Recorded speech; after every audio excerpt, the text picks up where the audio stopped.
교회에서 보면은 가장 약한 부분이 뭐냐면은 이제 제가 또 보다 보니까 교회론이 제일 약한 것 같아요. 그래서 교회가 무엇인가에 대해서 교회를 다니지만 교회를 몰라요. 성경에 나타난 교회가 무엇인가. 아마 잘못은 이제 설교자들에게 있지 않은가. 교회가 무엇인지 이제 제대로 알려주지 않은 이제 이런 것들이 너무 많이 있는 것 같고 그냥 알 거다라고 생각을 하지만 교회를 사실 모릅니다. 그래서 교회가 유기체이고 예수 그리스도가 머리고 몸된 우리가 함께 어떻게 연합해서 가야 되는가가 이제 교회인데 또한 모르는 것이 하나 있는데 예배론입니다. 예배론.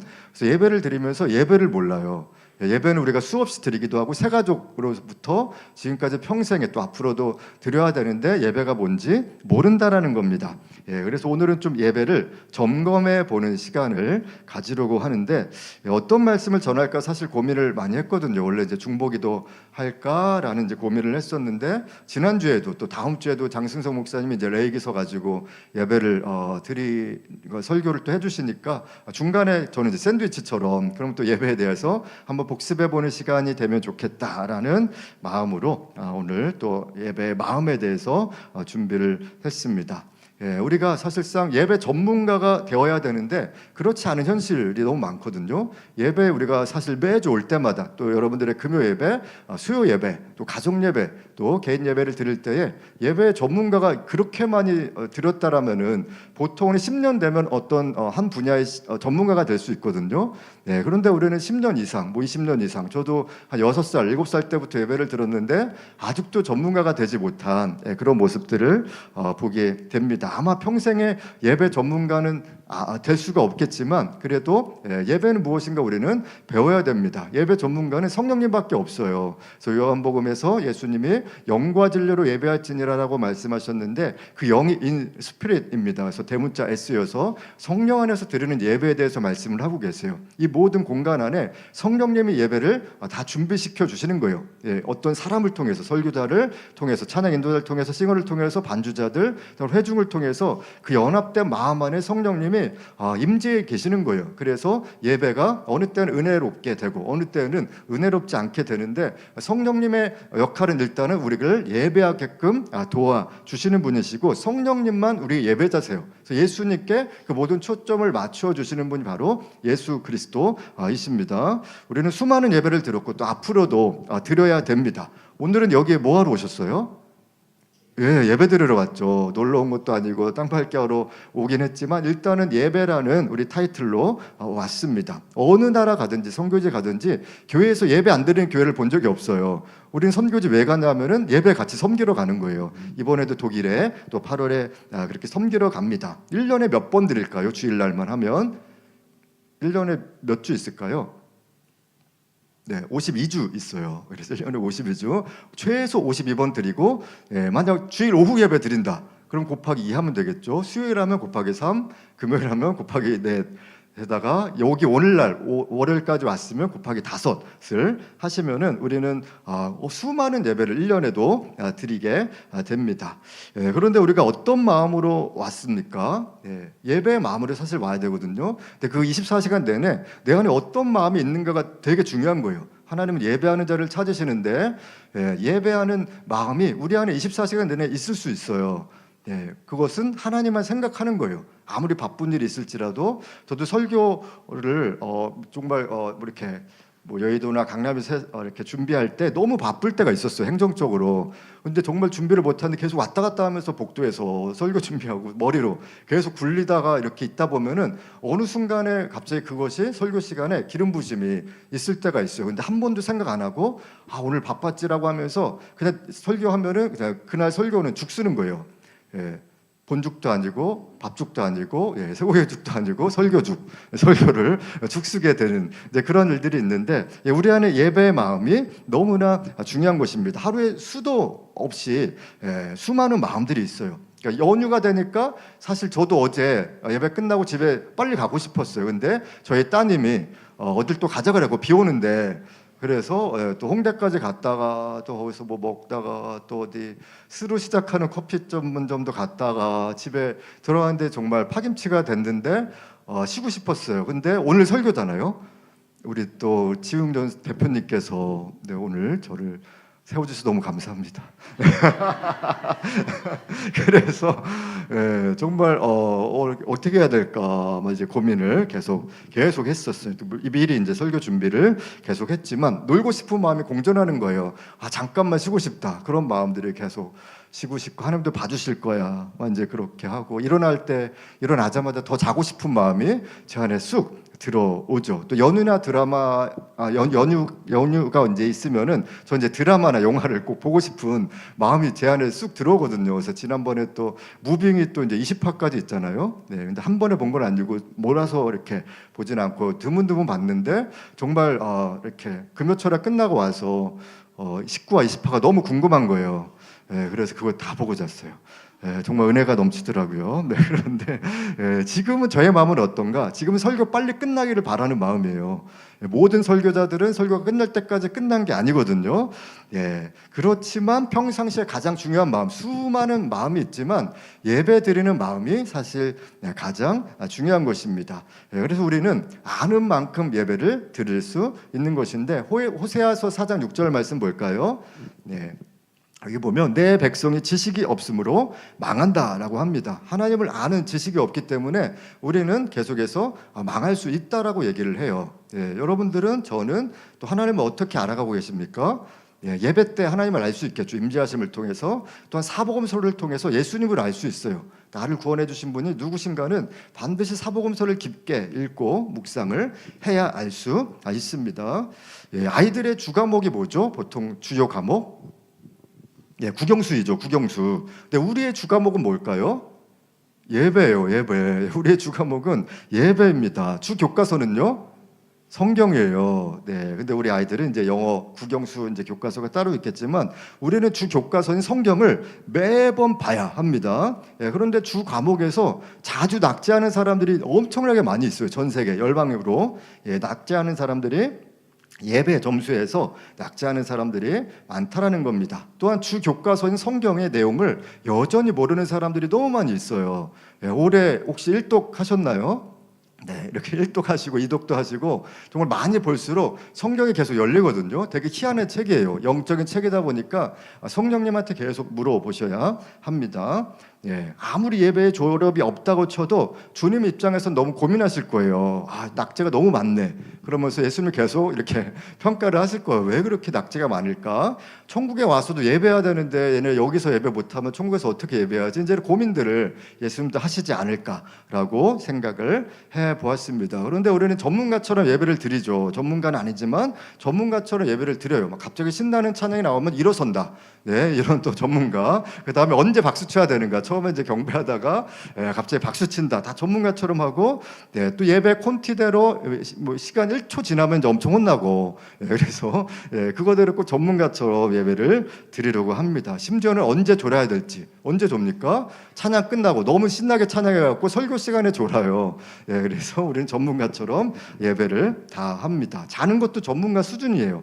얼마나 전문가로 이제 많이 했으면 앞뒤로 계속 이렇게 아멘 아멘 이렇게 조는 사람이 많고요. 옆으로 도는 사람 본 적이 없거든요. 한 번도. 정말 대단해요. 청소년들은 물론 내내 절하고 있어요. 하나님을 예배하고 있죠. 책상에다 아니면 자기 무릎에 대고 그냥 계속 절하고 있고 의자에서 떨어질 걸도 모르고 이제 떨어진 아이들도 봤거든요. 이렇게 정말 이 상태에서 무릎에 대고 있다가 그래서 우리는 예배를 알아야 되는데 이 시간에는 예배 순서에 대해서 좀 함께 살펴보고 마치도록 할 텐데 언제 끝날지 모르겠어요.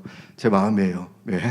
그런데 여기서 말하는 순서는 사도신경부터 주기도문이나 축도까지의 어떤 순서가 아니라 한 예배가 진행되기 위해서 우리가 어떻게 준비를 해야 되는가 처음부터 끝까지 뭐 단긴 선교의 처음부터 끝까지라는 제목도 있듯이 예배의 처음부터 끝까지라는 제목처럼 함께 나누고 싶은데 예배는 과연 언제부터 시작될까요? 딱 들어오자마자 아니면 중보하는 시간에 예배는 준비할 때부터 시작되는 거예요. 내가 예배를 준비하겠다라는 마음이 들 때부터 예배는 시작이 되는 것입니다. 그래서 예배 전에 우리가 무엇을 해야 되는가 한자도 썼어요. 예배 전에. 그래서 무엇을 해야 될까? 그것은 준비가 사실 너무 중요한데 레위기 말씀을 우리가 몇 주 동안 살펴봤잖아요. 우리 장승성 목사님 통해서 레위기 하면 사실 떠오르는 생각이 어떤 생각이 드세요? 어렵다. 네, 되게 지루하다, 하나도 못 알아듣겠다, 졸립다. 그래서 불면증 혹시 있으신 분 계시면은 레위기서 1장부터 읽으세요. 예전에 제자가 그때 한 5절까지인가 읽다가 갑자기 자는 역사가 임했어요. 새벽 2시 몇 분에 저한테 카톡이 왔거든요. 목사님, 이렇게 잠이 안 와요. 그래? 그러면 제가 한번 레이기 읽어볼래? 라고 추천해줬거든요. 그 다음에 답이 안 오는 거예요.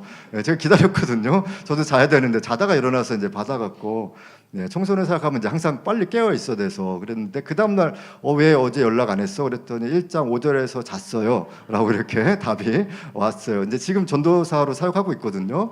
장로교회에서 이렇게 사역을 하고 있는데, 레이기 자체 안엔 우리는 불면증을 또 이렇게 치유할 수 있는 놀라운 능력이 있다라는 겁니다. 그런데 예배 교과서가 바로 레위기예요.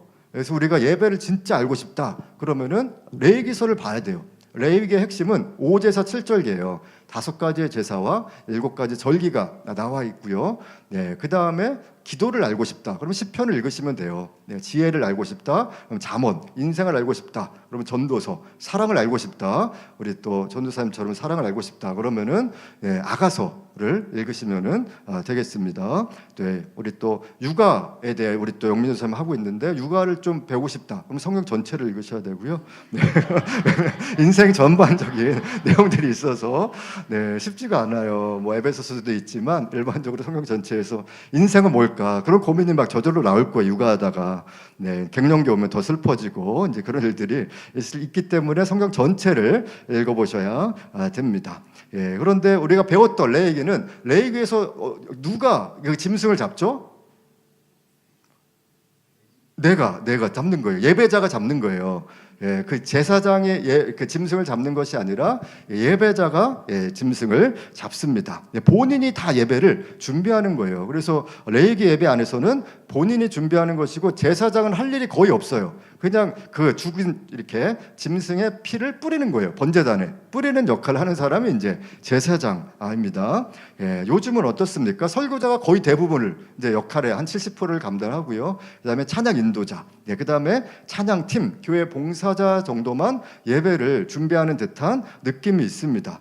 그래서 대부분의 회중들은 오면은 오늘 한번 은혜 끼쳐 보시지, 이제 그런 마음으로 올 때가 많이 있어요. 관객 아니면 콘서트, 회중 아니면은 정말 그런 느낌으로 와서 우리는 이제 축구 팀처럼 막 이렇게 손흥민 팀처럼 계속 열심히 뭔가 축구를 뛰고 있는데, 이제 관중처럼 박수 맞히는 이제 그런 회중으로 전락해 버리는 그런 일들이 많이 있다라는 겁니다. 이것을 성경을 보면은 그렇게 변할 수가 있다라는 건데, 예배에 우리가 어떤 준비를 합니까? 이제 제물을 드리죠. 제물 중에서 특별히 소나 양을 잡아와야 되는데, 그냥 바깥에 있는 짐승을 가지고 오는 게 아니에요.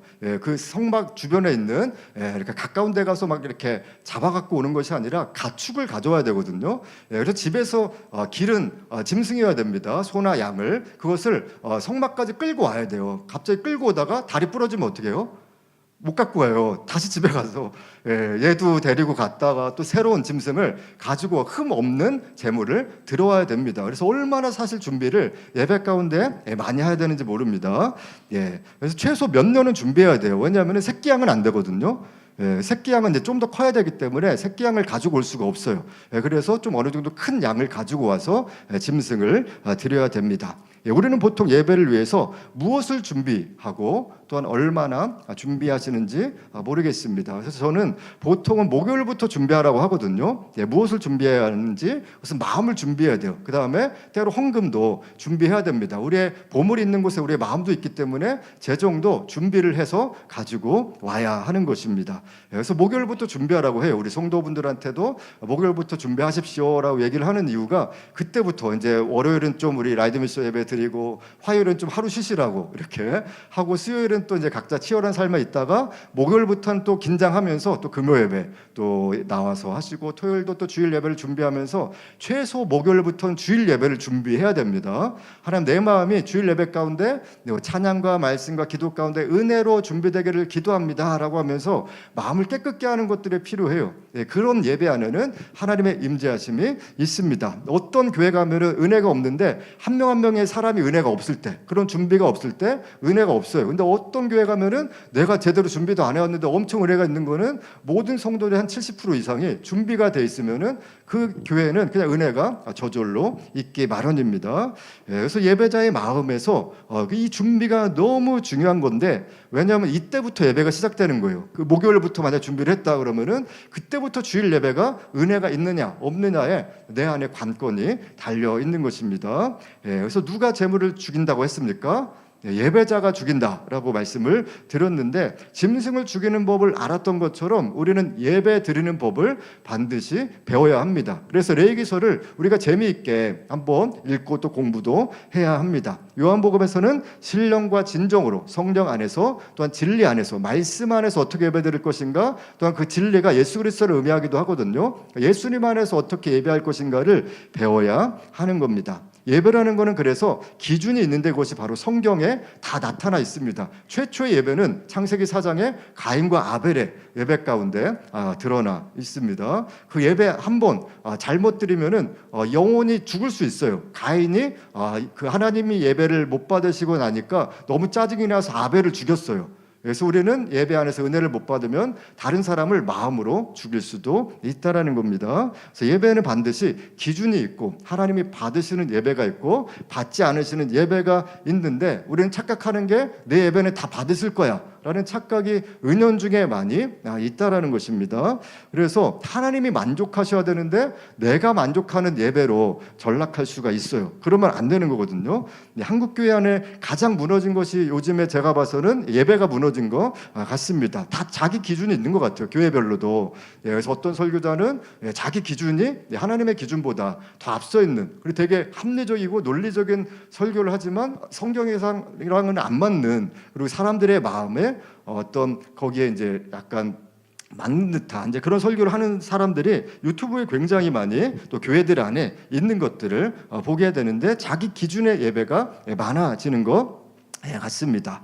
그래서 설교자도 내가 이만큼 했어 그러면서 나는 정의롭게 했어 라고 하는데, 하나님은 정의보다도 하나님의 공의를 더 사실 중요하게 여기거든요. 그 다음에 교회는 민주주의가 아니라 신본주의예요. 근데 이런 것들은 민주주의로 가려고 하면 반드시 성경적이 아닌 교회로 전락할 수가 있다라는 겁니다. 하나님은 나의 정의가 아니라 하나님의 정의를 외치시길 원하시거든요. 그래서 우리가 이런 것들에 민감하게 반응을 해야 되는 것입니다. 회중은 어떻습니까? 내가 좋아하는 설교만 듣고 내가 만족만 하면 오늘 이 말씀이 나를 시원케 했어 라고 하면 예배가 끝났다라고 하는데, 절대 그런 것이 아니라 예배의 준비가 필요한 것입니다. 근데 설교 한번 듣고 은혜 받았어로 끝나면은 절대로 안 되는 거예요. 영성은 디지털이 아니에요. 갑자기 돼지털이 생각이 나는데 디지털 아니고 디지털이 아니라 아날로그예요. 아날로그. 그래서 영성, 우리 혼자 기도한다 그러면은 음악 틀고 이제 기도하는데 처음에는 그렇게 하면 좋은데 혼자 집에 있을 때는 음악을 틀으면 안 돼요. 왜냐면 음악을 예배해요. 노래를, 찬양을. 좋은 찬양 나오면 그때 갑자기 감정적으로 눈물 흘리고, 그런 훈련이 아니라 진짜 아무것도 없는 광야에서 혼자 하나님께 나아가는 그런 훈련이 반드시 필요합니다. 그래서 저도 교회에서 너무 음악이 클 때는 일부러 줄일 때가 있거든요. 왜냐면 거기에 내가 심취게 될 때도 있고, 너무 시끄러워서 기도도 또한 안 될 때도 있는 것입니다. 그래서 내가 만족하면 되는 예배로 잘못 생각을 하는데, 그래서 이사야서에서는 잘못된 예배에 대해서 얘기를 하고 있거든요. 수많은 예배가 싫다라고 말씀하시고 그 많은 재물도 역겹다까지 얘기를 하십니다. 얼마나 급한지 이제 이사야서가 1장부터 몇 장까지 있는지 아세요? 66장까지예요. 정말 시간이 없어서 제가 그냥 질문하고 답을 계속 혼자 하게 되는데 계속 말씀을 나눠야 돼서. 그런데 1장부터 66장까지인데 1장에서 바로 얘기를 하세요. 나는 이런 예배가 싫다 라고 하면서 아닌 예배에 대해서 기준을 잡아 주시는데, 이렇게 이사야서 1장 10절로 15절 과연 그런지 한번 같이 읽어보도록 하겠습니다. 너무 중요한 말씀이어서 우리 다 함께 10절부터 15절까지 저는 잠시 물을 마시겠습니다. 우리 함께 같이 합독하겠습니다.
네, 아멘. 네, 그래서 마음이 없는 예배에 대해서 얘기를 하고 있고요.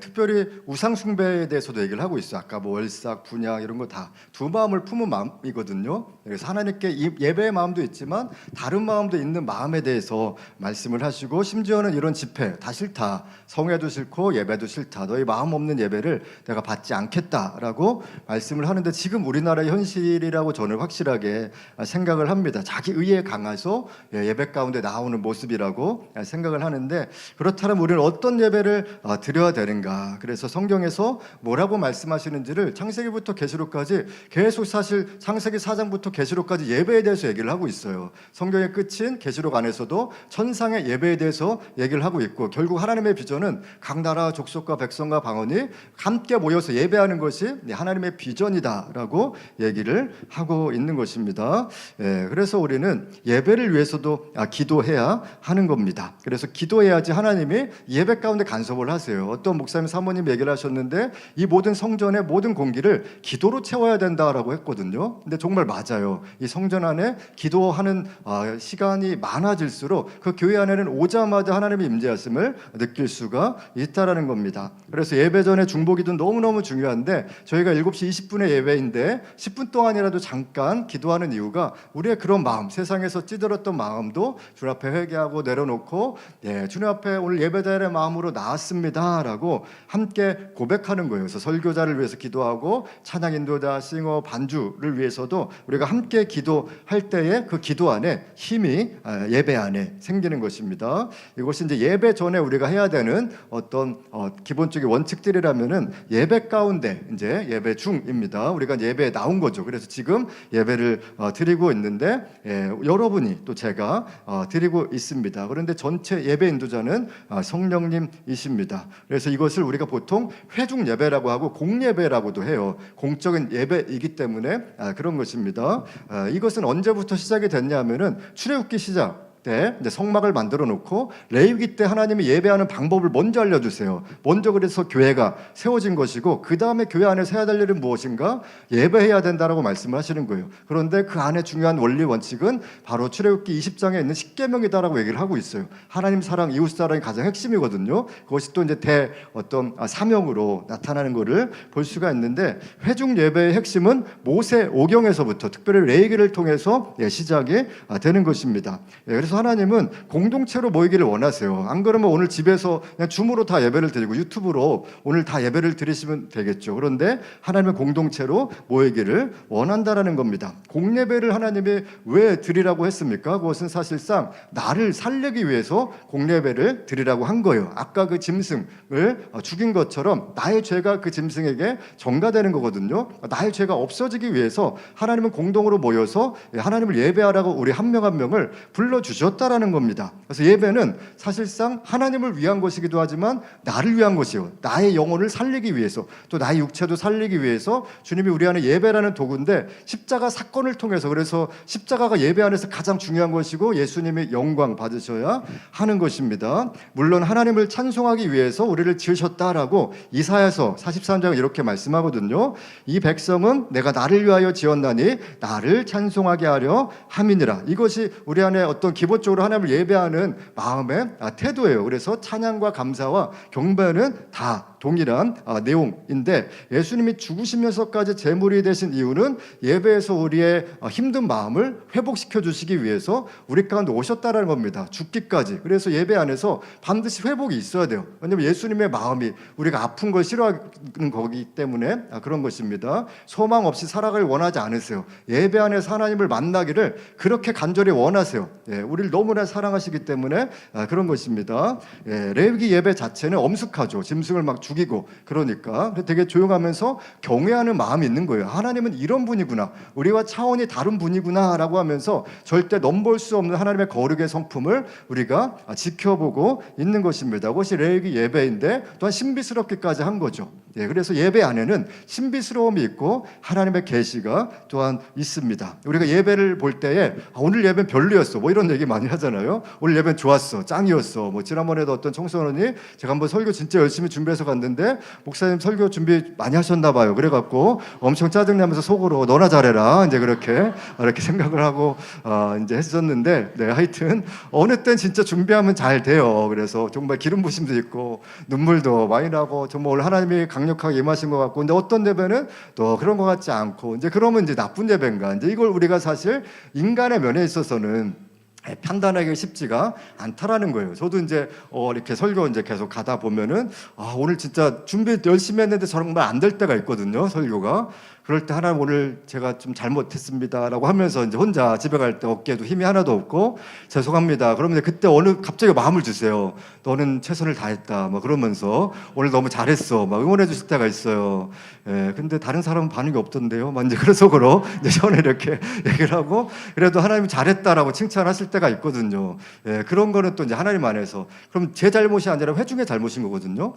네, 그래서 그래서 다 달라요. 저도 이제 비슷한 상태로 이제 여러 군데를 가다 보면 이제 이걸 느끼거든요. 정말 아침에 갔을 때 또 저녁에 갔을 때 똑같은 장소에 내가 이제 똑같은 영성으로 가는 데가 있어요. 하루에 이제 2번 정도 가면은. 근데 아침에 갔는데 정말 은혜가 없을 때가 있는데 저녁 때는 갑자기 또 은혜가 있고, 어느 때는 아침에 가면 또 은혜가 있고, 어느 때는 저녁에 은혜가 없고, 이제 그런 거를 이제 많이 가다 보니까 그 교회 문제도 있었어요. 예, 그래서 그 교회 어떤 공동체의 어떤 특징, 뭐 문제라기보다는 그곳엔 특징도 있긴 한데, 그래도 이제 설교자나 뭐 찬양 인도자가 또 조심해야 될 부분들은 있는데, 좋은 예배, 나쁜 예배, 은혜로운 예배, 또 은혜롭지 않은 예배를 논할 수는 없지만은, 또 어렵지만 사실 깊이 있는 예배는 모두 다 느껴요. 어린이도 느끼거든요. 그래서 어린이도 임재하심이 있으면 갑자기 막 뭔가 임한 것 같다 이렇게 얘기를 해요. 우리 또 딸이 7살 정도에 정말 임재하심이 되게 강했어요. 동네 교회 이제 금요 예배 함께 이제 교회 개척하기 전에 한번 단체만 했었을 때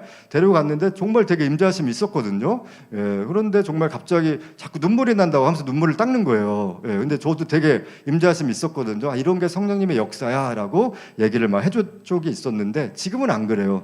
예배 때 아까처럼 절을 계속 하고 있고, 이렇게 자기 무릎에 대고 예배 때마다 제가 설교를 해도 얘가 사람인지 짐승인지 얘를 제물로 막 드리고 싶은데, 이렇게 하여튼 그렇습니다. 그렇지만 깊이 있는 예배는 어린이도 안다라는 거예요. 정말 어린이 성경학교 이런 데 가보면은 진짜 애들이 정말 귀에 대고 들어보면은 기도 내용을 보면은 아빠 엄마한테 불순종한 거 뭐 이런 것들 진짜 회개하면서 눈물을 엄청나게 폭풍 눈물을 이제 흘리는 것도 보고 있는데, 사실 때려도 안 우는 애들인데 얘네들은 성령이 임하시면 사실 울거든요. 그런 예배가 있다라는 겁니다. 그래서 하나님의 임재하심이 있는 예배, 또 말씀의 따스함도 있고, 말씀이 잘 들려요. 어떤 예배 안에서는 말씀이 진짜 전혀 안 들리고 잡생각이 들 때가 있어요. 회중 모두가. 그럴 때 영적 전쟁이거나 이제 설교자의 잘못 있을 확률이 있거든요. 아니면 준비가 안 됐거나, 이 교회 안에 전체 회중들도 준비가 안 됐거나, 여러 가지가 있는데 청소는 항상 좀 비슷해요. 어제나 오늘이나 영원토록 이런 느낌이에요. 그래서 항상 어려움이 있는데, 좀 뜨거운 예배는 이제 기도의 따뜻함도 있고 찬양의 따뜻함. 아까 우리 또 영민 목사님하고 웃으면서 찬양하는데 그 아들이랑 너무 비슷하더라고요. 이렇게 보는데 아까 그래서 너무 또 이렇게 정말 이 아들이 커서 또 이렇게 하겠구나, 이제 이런 느낌도 받았는데, 예배라는 거는 하나님과 만남이거든요. 그래서 내가 만났는가가 중요해요. 내가 그냥 와서 앉아 있다가 그냥 뭐 오늘 은혜 주시면 뭐 은혜 받고 가지, 없으면 그냥 오늘 없었나 보다라고 가는 게 아니라, 만나고자 하는 그 준비 단계 안에서 기도 제목 중에 하나가 하나님 꼭 만나게 해주세요. 목요일부터 당신을 깊이 만나길 원합니다라는 기도 제목이 중요합니다. 그래서 하나님이 우리를 만나 주시죠. 그 다음에 우리는 감사해서 기뻐서 반응을 하는 거예요. 예배에 만남이 있다면 반드시 우리 쪽에서는 반응이 있는 거고, 하나님 쪽에서는 임재하심을 주시는 거예요, 우리 안에. 그래서 내가 준비된 마음으로 왔을 때 하나님이 우리 안에 임재라는 선물을 주시면은 내가 그 감사해서 반응을 하는 건데, 손을 들고 아니면 눈물을 흘리면서 하나님 제가 이렇게 살겠습니다라고 고백하는 반응이 있는 것입니다. 그래서 성막에서도 보면은 뜰이 있죠. 뜰은 별로 은혜가 없는 곳이에요. 이방인들, 도 이제 그 바깥에 앉아 있고 믿지 않는 사람들도 있고, 그런데 성소로 들어가면 좀 더 이제 떡도 있고 또 향도 있고, 그래서 그것은 이제 말씀과 기도를 의미하는 거거든요. 근데 거기까지 우리가 또 나아갈 수 있는 것이고, 그래서 말씀의 은혜, 기도의 은혜를 받을 수 있고, 뜰에서는 별로 그냥 정결함만 느껴요. 그래서 노뚜껑에다가 이제 이렇게 손을 씻고 나아가는 그 단계가 이제 번제단까지 나아가는 장소가 이제 뜰이고, 그 다음에 성소로 들어가고, 그 다음에 지성소로 우리가 이제 들어가서 진짜 하나님을 만나는, 거기서는 아무런 말이 필요 없고 하나님의 음성만 듣는 곳이 지성소예요. 그래서 그 번제단 안에서 내가 하나님 앞에 드려지는 거, 내가 다 태워지고 그냥 하나님의 음성이 뭐라고 말씀하시면 듣는가, 우리가 집중하는 그 세 가지 단계가 사실 있기도 합니다. 이것이 계속 왔다 갔다 해요. 어느 때는 우리도 뜰에 있다가 아무리 준비를 많이 했을지라도 어느 때는 뜰에 있을 때도 있고, 어느 때는 준비도 안 했는데 갑자기 처음부터 뜰, 성소, 지성소로 그 예배 안에서 정말 강력하게 나갈 때가 있는데, 보통은 이제 수련회 때, 뭐 성령대함회 때, 어떤 큰 집회, 뭐 이런 것들이 이제 워낙 많은 사람이 준비하기 때문에 그런 거거든요. 예전에 우리가 뭐 올림픽 체육관 이런 데서 할 때 많은 사람들이 금식하고 준비하니까 엄청 사실 기름 부심이 있고, 수련회도 준비할 때 뭐 청소년 수련회도 그 전에는 주일날 예배 안에 전혀 아이들이 잘 모르고 있다가 수련회 때는 다 울거든요. 웬만하면 다 울어요. 그래서 그거는 이제 그만큼 준비를 했기 때문에 교사 선생님들도 엄청 준비를 하시는 거죠. 그런데 우리는 예배가 고문처럼 느껴질 때가 많이 있습니다. 청소년들에게는 예배보다 게임이 더 흥미롭고 또 너튜브 뭐 이런 것들이 훨씬 재밌죠. 그래서 저도 청소년 예배만 드리면은 내 영성이 다 빠져나가는 신기한 현상이 생겨요. 내 영성이 정말 성령 충만했던 게 청소년 예배 한 번 드리면 다 빠져나간 것 같아요. 그래서 할 말도 없고 기운 다 빠지고, 그렇죠. 그래서 이런 것들도 많이 또 경험을 해봐야 되는데, 이제 이걸 돌파해 보면은 어느 순간에 또 애들 안에 또 은혜가 있기도 합니다. 이제 완전히 안 좋은 것만이 아니라, 이제 청소년의 이제 기본적인 이제 상태들이 그렇다라는 겁니다. 그래서 예배를 드리고 났을 때 우리의 결과는 어떤가? 이제 죄의 전가가 되는 거예요. 나의 죄가 양에게 전가된다 그랬죠. 그래서 안수를 하는 거예요. 안수를 하는 것인데, 죄가 전가를 되는 건데, 이제 목회자가 안수할 때 목회자의 죄가 여러분한테 이렇게 전가되는 게 아니라 그건 이제 기름 부으심적인 이제 영역이고, 그래서 잘못 해석하시면 안 되겠고요. 내가 스스로 예수님께 이제 사실 나의 죄를 주님 앞에 고백하는 게 나의 이제 내가 죽인 양한테 안수를 해서 죄가 전가되면서 내 죄가 사라지고 깨끗해졌다라는 느낌이 드는 거예요. 그래서 예배 드릴 때 갑자기 내가 거룩해졌다라는 느낌이 들 때가 있거든요. 지금 내가 깨끗해졌어라고 하는 게 하나님과의 만남이 있는 예배입니다. 그러면서 이상하게 예배 드리고 나면은 마음이 부드러워져요. 강팍했던 마음이, 되게 짜증났던 마음이, 분노가 사라져요. 그 다음에 마음이 넓어지고 부드러워지는 게 예배 안에 나타나는 현상 중에 하나입니다. 그러면서 나의 성품이 하나님의 성품으로 변화가 잠시일지라도 돼요. 그 예배 끝나고 나서는, 예배 때부터 끝날 때까지. 그래서 막 다 퍼주고 싶고, 막 갑자기 미웠던 사람이 용서하고 싶고, 근데 집에 가서 또 용서가 안 되죠. 뭐 때로는 가족들이나 아니면 직장에 가서 안 되고, 예배 드릴 땐 또 직장인들도 용서가 되다가 또 살고 싶은 마음이 예배 가운데 생기고 비전이 막 생깁니다. 그 다음에 담대함이 막 생겨서 바로 이거야, 이렇게 살아가야지라고 하다가 또 끝나고 나면 이제 또 사라지게 되는 이렇게 일들이 많이 있습니다. 그런데 우리가 이제 교회 오자마자 사실상 평안한 얼굴을 이제 하려고 이제 합니다. 근데 평안이라는 거는 이제 만들어내는 게 아니라 주님이 주셔야 되거든요. 성령의 열매 중에 하나이기 때문에. 근데 우리는 사실 다 가면을 쓰고, 저도 가면을 쓰고 평안하지 않은데도 이제 교회 와서 또 웃어야 되고, 저도 리더다 보니까 항상 웃으려고 또 이렇게 하는데, 진짜 예배 전과 예배 후가 진짜 달라요. 예배 전의 웃음은 약간 이렇게 가식 뭐 이런 건 아니지만은 별로 이렇게 기쁜 일도 없는 것 같은데 그냥 그리스도니까 그냥 웃어야 되는구나라고 하는데, 예배 끝났을 때의 얼굴의 어떤 평안함은 진짜 평안함이거든요. 그래서 예배 전과 후의 얼굴들이 달라질 수 있는 것인데, 공예배에 대해서 우리가 오해의 결과가 뭐냐면은 그 유명한 이제 가나안 성도예요. 가나안 성도. 가나안을 반대로 하면 뭐죠? 안 나가. 그래서 교회에 이제 안 나가겠다라는 거예요. 이제 나는 예수님은 믿어, 근데 교회는 안 나가라는 잘못된 오류에 빠진, 잘못된 해석의 오류예요. 근데 대부분은 상처 때문에 그런 거거든요. 상처를 직면을 해야 되고 다시 교회에 나와서 좀 건강한 교회에 나가서 회복을 해야지 진짜 다시 주님 앞에 나아갈 수가 있다라는 겁니다. 나만 잘 믿으면 되지, 그런 믿음은 없거든요. 잘못된 믿음을 가지고 있는 것입니다. 뭐 신령과 진정으로 하면 되지, 마음만 있으면 되는 거 아닌가라고 생각하면서 예수님의 말씀을 인용해요. 이 산에서도 말고 저 산에서도 말고 라고 하면서 그냥 우리 집에서 그냥 예배드리면 되지라고 잘못 해석을 합니다. 그러면서 늘어났어요. 예, 교회의 잘못된, 또 교회가 먼저 잘못을 했기 때문에 그런 부분도 있기도 합니다. 예, 그런데 뭐 두세 사람 있는 곳에 나도 그들 가운데 있어, 우리 가족 두세 사람 되니까 뭐 여기서 예배를 드리면 되지라고 하면서 회중 예배를 무시하는 경향이 있다라는 것입니다. 예, 그래서 기준이 없는 예배죠. 그래서 혼자 드리면 이렇게 된다라고 잘못된 생각을 가지게 되는데, 성경은 그렇지 않다라고 계속해서 출애굽 시절부터 해갖고 계속 공동체 생활을 해요. 그래서 우리는 공동체를 떠나서 신앙생활을 하는 게 되게 위험하다라는 것을 알아야 되는데, 중국에서 여전히 핍박당하는 이유는 공예배를 같이 드리다가 공안한테 잡혀가는 거예요. 가족예배, 그것도 이제 지하에서 드리다가 공안이 오면은 잡혀 들어가는 이유가 예배 드리다가 잡혀 들어가거든요, 대부분. 예, 근데 집에서 드릴 수 있겠죠. 근데 집에서 안 드리고 서로 막 비밀리에 모여서 예배하다가 누가 이렇게 비밀을 알려갖고 누설을 해서 잡혀 들어가는 이유는 예배 드리다가 잡혀 들어가는 이유밖에 없다라는 겁니다. 예, 혼자 드려도 되는데 그렇게까지 잡혀 들어가면서까지 하는 이유가 하나님은 공동체 예배를 귀하게 여기시기 때문에 그런 것입니다. 그래서 목숨건 예배에 기름 부심이 있어요. 다 선교지 가면은 목숨건 예배 안에는 찬양할 때부터 임재하심, 그 다음에 말씀 나눌 때는 다 정말 중국에 가니까 몇 시간을 강의를 그냥 계속 해달래요. 아침 6시부터 보통 한 10시까지 제자훈련이 있거든요. 근데 가면은 또 해달래요. 또 끝나고 해줄 수 있냐.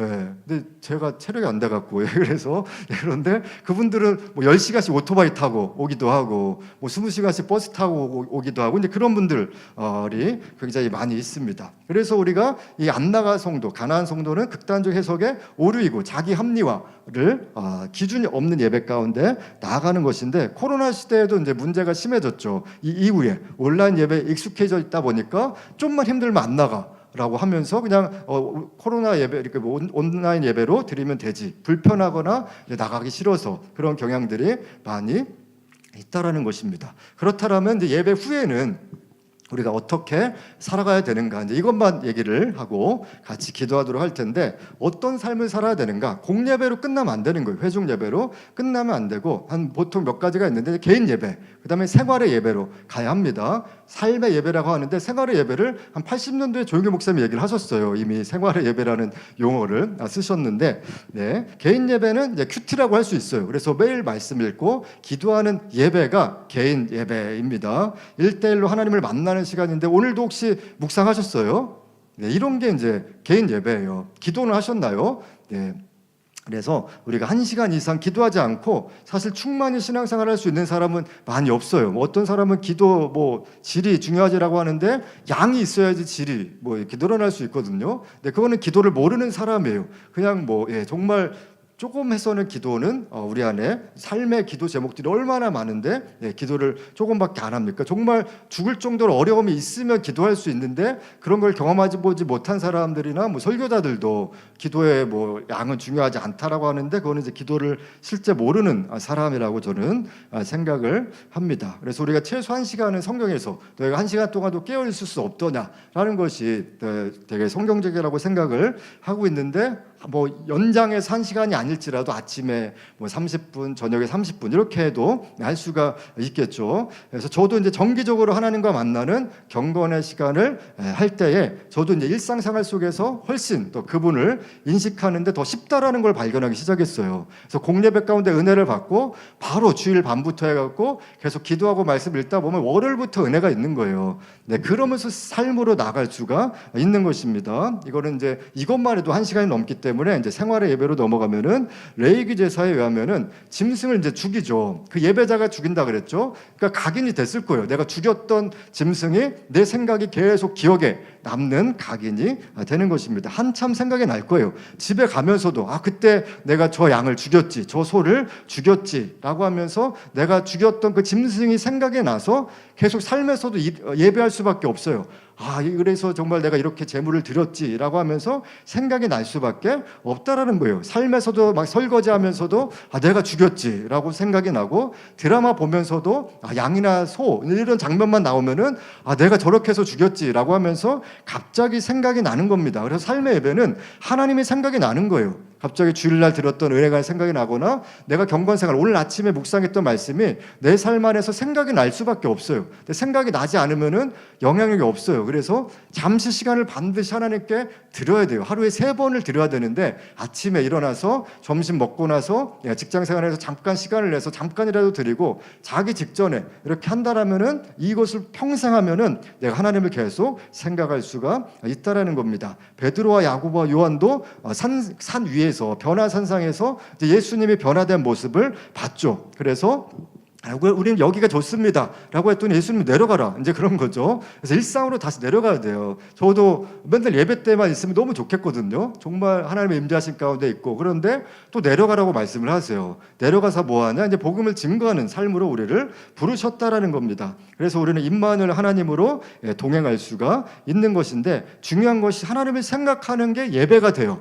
요나서 2장 7절에 이렇게 말씀을 하고 있습니다. 내 영혼이 내 속에서 피곤할 때에 내가 여호와를 생각하였더니 내 기도가 주께 이르렀사오며, 그러니까 생각만 했는데 기도가 이르렀고, 주의 성전에까지 그 생각이 가니까 임재하심이 내 안에 오게 되는 거예요. 하나님을 많이 생각하세요. 너무 드라마 이런 거 많이 또 생각하지 마시고 아니면 너무 또 여친 남친도 중요하지만 또 이렇게 하나님도 또 생각을 한번 더 하면 그 여친에 대한 마음을 또 하나님이 주시겠죠. 또 남친에 대한 마음도 어떻게 또 귀한 교제를 할 것인가에 대한 고민들이 또 주 안에서 주시는 갑자기 탁월한 지혜가 막 떠오르게 되거든요. 근데 내 마음대로 이제 여친 남친을 이렇게 하나님 생각 없이 하다 보면은 내 기준으로 또 서로 싸우는 일들이 또 있을 수 있다라는 겁니다. 그래서 마태복음 5장 13절에 너희는 세상의 소금이니 소금이 만일 그 맛을 잃으면 무엇으로 짜게 하리요, 후에는 아무 쓸데없어 다만 밖에 버려져 사람에게 밟힐 뿐이니라. 그러니까 우리가 공예배 가운데 은혜가 없고 개인 예배가 없다라면은 삶에서도 예배가 안 돼요. 그래서 세상 사람들한테 집합일 수밖에 없어요. 그러나 예배 안에 은혜가 있는 사람은 세상 안에서 집합일지라도 살아날 수 있는 은혜가 있다라는 것이고, 저 사람은 뭔가 달라라는 것을 볼 수가 있는 것입니다. 마태복음 5장 16절에 이같이 너희 빛이 사람 앞에 비치게 하여 그들로 너희 착한 행실을 보고 하늘에 계신 너희 아버지께 영광을 돌리게 하라. 이제 착해질 수밖에 없는 거죠. 이것이 인간적인 착함이 아니라 하나님이 주시는 성령의 열매가 내 안에 맺혀져서 정말 그렇게 살려고 노력하게 되는 것입니다. 그런데 생활의 예배와 삶의 예배에서 또 주의해야 될 것이 있어요. 사람들은 또 극단적으로 많이 빠지는 현상들이 또 우리나라 민족성 중에 하나인 것 같은데, 삶 자체가 예배라는 말이 이제 너무 멋있죠. 맞아, 이렇게 맨날 예배만 드리면 뭐해, 뭐 이런 얘기를 많이 하기도 하고, 겉보기에 너무나 이제 멋진 주장이 이제 공동체 예배 은연중에 무시를 해요. 그러면서 그런 무시가 교회의 공예배에 기름 부심을 방해할 수 있어요. 삶이 돼야지, 뭐 공예배만 드리면 다야라고 하면서 그렇게 은혜 받았는데 뭐야, 이제 이렇게 나아가면 그것도 위험한 말이 될 수 있다라는 것입니다. 물론 이 부분에서 우리는 늘 조심해야 될 필요성이 있기는 한 것입니다.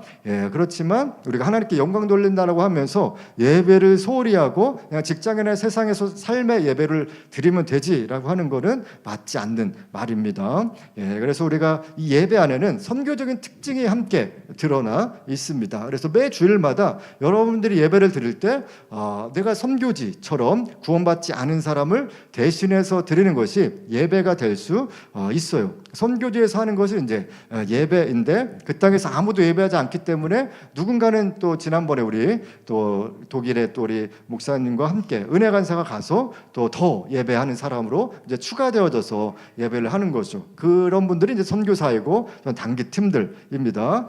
올해도 이제 독일에 선교를 가긴 하지만 예배하러 가는 거예요. 그래서 그 땅의 청년들과 힘을 합해서 함께 예배를 드리고 그 땅에서 복음이 흘러가기를 이제 예배하러 가는 것입니다. 함께 가실 분 있으십니까? 아멘. 네, 그래서 선교제에서 예배는 특별한 기름 부심이 있어요. 이상하게 정말 기름 부심이 선교제에서 훨씬 강한 거를 보게 되는데 그 이유는 하나님의 좋아하는 게 선교시기 때문에 그런 것입니다. 또 우리가 주의해야 될 점, 아까 그 세 가지 얘기를 드렸죠. 공예배, 개인 예배, 또 삶의 예배의 어떤 주의해야 될 것이 우선순위와 균형의 문제인데 순서의 중요성을 잃어버리면 안 돼요. 우선순위는 공예배가 제일 중요해요.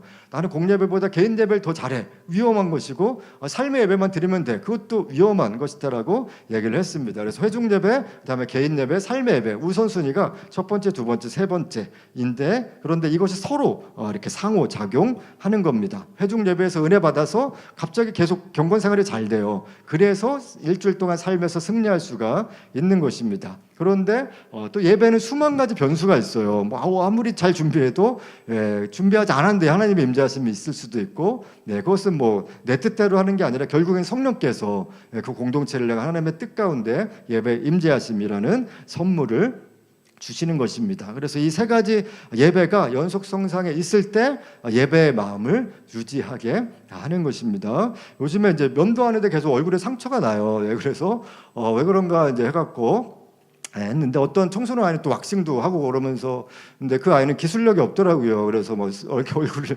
이렇게 상처를 많이 나갖고 이렇게 마스크도 쓰고 이런 아이도 봤는데 그래서 저는 이제 제 기술은 아닌 것 같고 그래서 면도날을 이제 새로 구입해서 바꿨거든요. 예전에 한번 또 바꿔서 했더니 되게 잘 됐는데 이번에는 정말 때가 된 것 같아요. 그랬더니 이제 면도기 이제 동력이 다 된 거죠. 그래서 이제 해도 안 되는구나. 그래서 오늘도 또 이래갖고 이제 너무 가까이 보시지 마시고요. 이렇게 했는데 교회의 동력을 잃어버리는 것이 바로 예배거든요. 예배. 그러니까 교회가 어려워지는 건 예배밖에 없어요. 그리고 그래서 예배의 힘을 잃어버리면 뭘 해도 안 돼요. 뭐 교제를 많이 하든지 교회에 돈이 많이 있든지 다음 세대한테 돈을 아무리 많이 뿌릴지라도 예배의 기름 부심이 없으면은 그 교회는 생명력이 없기 때문에 그냥 일반 공동체, 일반 회사 같은 느낌으로밖에 갈 수가 없는 것입니다. 그런데 언제 회복되느냐? 누군가 나서서 예배를 회복하고자 하는 뭐 설교단지 찬양 기도다든지 회중 중에서 예배를 회복하면은 그 교회는 살아나게 마련입니다. 그래서 우리는 어떤 교회를 갔을 때 사실 예배를 처음 보는데 어느 교회는 임재하심이 강하기도 하고 어느 교회는 또 임재하심이 약할 수도 있지만 뭐 그거에 따라서 또 되는 건 또 아니거든요. 그렇지만 우리는 또 기본적으로 또 하나님 앞에 깊이 있는 예배가 뭔지는 우리 모두가 체험적으로 알 수가 있다라는 것입니다. 결론을 말씀드리면 오늘도 이 설교를 이제 준비하면서 하나님 제가 먼저 설교자가 되기를 원합니다라는 마음으로 기도를 하면서 나왔습니다. 설교하는 저부터 하나님 예배자가 되게 하여 주시옵소서라고 하면서 예수님 당신을 예배 가운데 오늘 계시해 주십시오라고 이렇게 말씀을 드리면서 기도를 했는데 하나님은 예배를 의무 이전에 관계로 부르신다라는 거예요. 그래서 가장 위험한 사람이 이제 설교자거든요. 그러니까 설교를 일로 여겨갖고 예배를 소홀히 들을 수가 있고 찬양 인도자도 나의 어떤 직분 중에 하나지라고 하면서 콘텐츠 짜고 이렇게 하고 매번 다람쥐 쳇바퀴 하듯이 하면은 되게 위험한 예배가 될 수 있어요. 항상 신선함이 있어야 되거든요. 매번 예배는 저도 어떻게 진행될지 몰라요. 어제도 주일날 했는데 새벽 한 2-3시까지 있었거든요. 그래서 예배를 위해서 기도하고 이렇게 준비하고 왔는데 어떻게 진행될지 전혀 몰랐어요. 그리고 설교도 막 처음엔 잘 되다가 중간에 안 됐다 또 마지막에 잘 됐다 어제 설교 내용 가운데서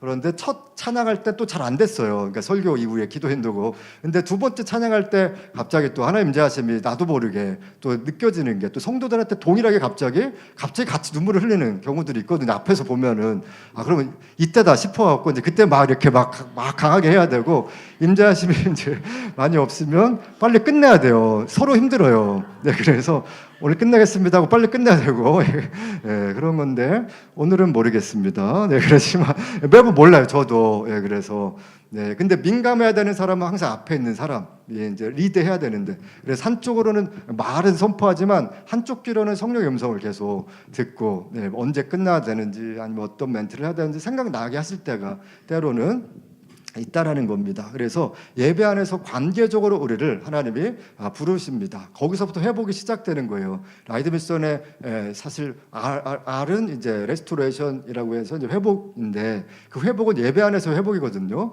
그렇다면 우리가 예배를 잘 알고 예배를 훈련해야 되고 예배를 아는 지식이 우리 안에 많을 때에 사실 우리 안에 예배 안에서 회복이 되면 가장 첫 번째 나타나는 증상이 중보하고 싶어요. 기도하고 싶고 나도 모르게 갑자기 기도 소리가 커지고 갑자기 방언이 나오기도 하고 갑자기 뜨거운 마음, 눈물이 있기도 합니다. 그러면서 옆에 사람 중보하고 가족 위해서 기도하고 그렇게 나아가는 것이 어떤 패턴 중에 하나입니다. 그래서 우리는 개인 예배 속에서도 기도가 안 된다. 그럼 말씀을 읽으세요. 읽을 때 언제까지 읽느냐? 은혜 받을 때까지. 계속 있는 거예요. 그럼 어느 한 구절에는 한 단어에 멈추거든요. 그 말씀으로 기도를 해야 돼요. 근데 기도 막 1시간인데 안 된다. 그럼 말씀으로 다시 돌아가야 되고, 말씀이 안 된다. 그럼 기도로 돌아가야 되고, 이게 두 가지가 계속 반작용처럼 왔다 갔다 해야 됩니다. 그래서 균형을 잡힌. 그런데 내 안에 내 마음이 부드러워졌는가? 겸손한가, 그 다음에 거룩함이 있는가, 간절함이 있는가를 계속 찾으셔야 돼요. 간절함이 없으면은 그냥 거기까지예요. 근데 이게 매번 달라요. 그래서 영성은 현재성입니다. 오늘 아무리 어제 은혜가 있었어도 금방 사라져요. 이렇게 밑 빠진 독이죠. 계속 은혜는 주시는데 빠져나가는 거예요. 예배 때 축도까지 은혜 있다가 점심 먹으면서 서로 하면서 갑자기 또 누구 뒷담하고 싶은 마음이 생기고 이제 나눔하면서 이제 그런 거죠. 아니 이런 일이 있었어라고 하면서 갑자기 얘기를 하면서 기름 부심 조금씩 빠져나가고 집에 가면서 어제처럼 이제 딸이 저의 마음을 힘들게 할 때 분노의 영이 나도 모르게 내 안에 임하면서 계속 빠져나가고 집에 가면서 쉬고 싶다, 놀고 싶다 막 그러면서 잠시 TV 틀고 조금만 이따 할게요 하다가 또 빠지고 이제 그러다가 다시 앉으면 그때 다시 또 이제 하는데 다운되는 건 엄청 빨라요. 기름이 빠지는 건 왜 이렇게 빠지는데 근데 기름이 쌓이는 거는 이렇게 엄청 오래 걸려요. 그래서 영성이 되기 쉽지가 않습니다. 그렇지만 이런 예배를 통해서 저와 여러분을 통해서 교회가 회복되고 성장되리라 저는 믿습니다. 그래서 또 그러한 또 예배자의 마음으로 살아가는 우리가 되면은 좋겠습니다.